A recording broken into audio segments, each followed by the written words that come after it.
भारत की trade diplomacy इस वक्त अपने पीक पर है और ग्लोबल इकोनॉमी में भारत अपनी जगह और मजबूत कर रहा है। कुछ ही दिनों पहले खबर आई थी कि भारत इस साल के अंत तक यूरोपियन यूनियन (ईयू) के साथ एक फ्री ट्रेड डील फाइनल कर लेगा। लेकिन उससे पहले एक और बड़ी और अहम खबर सामने आ रही है। ये खबर यूरोप के उन 4 देशों को लेकर है जिनके साथ भारत पहले ही एक फ्री ट्रेड अग्रीमेंट पूरा कर चुका है। वाणिज्य एवं उद्योग मंत्री पीयूष गोयल ने हाल ही में बताया कि स्विट्जरलैंड, नॉर्वे, आइसलैंड और लिक्टेनस्टीन वाले European free trade association (FTA) block के साथ भारत का व्यापार समझौता अब सितंबर से लागू होगा। यानी अगले 3 महीनों में भारत और एफटीए देशों के बीच हुई ये ऐतिहासिक डील पूरी तरह से ऑपरेटिव हो जाएगी। गोयल ने ये भी कहा कि यूरोपीय संघ के साथ ट्रेड अग्रीमेंट पर बातचीत उम्मीद से ज्यादा तेजी से पूरी हो सकती है। उन्होंने इस बात पर जोर दिया कि भारत पहले ही यूएई, ऑस्ट्रेलिया, यूके और अब एफटीए देशों स्विट्जरलैंड, लिक्टेनस्टाइन, नॉर्वे और आइसलैंड के साथ एफटीए कर चुका है।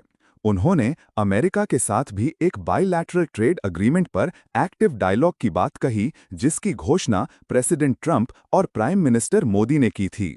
आपको बता दें कि फ्री ट्रेड अग्रीमेंट्स को लेकर इस समय यूरोप काफी दिलचस्पी दिखा रहा है। भारत लंबे वक्त से इसकी पैरवी करता आया है। अमेरिका की टैरिफ वाली पॉलिसी के बीच भी भारत लगातार अमेरिका के साथ फ्री ट्रेड को लेकर बातचीत कर रहा है। इससे पहले भारत ब्रिटेन को भी एफटीए के लिए मना चुका है और अब बारी यूरोपीय संघ की है, जो इस साल के अंत तक पूरा हो सकता है। यूरोप के इन 4 एफटीए देशों के साथ हुए समझौते को लेकर पीयूष गोयल ने बताया कि भारत ने एफटीए ब्लॉक की कंपनियों के लिए भारत में निवेश की सुविधा के लिए इन्वेस्ट इंडिया के तहत एक समर्पित डेस्क भी बनाया है।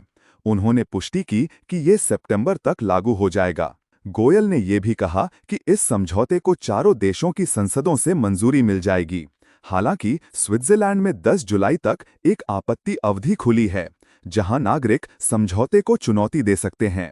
जुलाई और अगस्त को छुट्टियों के महीने माना जाता है, इसलिए ये प्रक्रिया थोड़ी धीमी हो सकती है।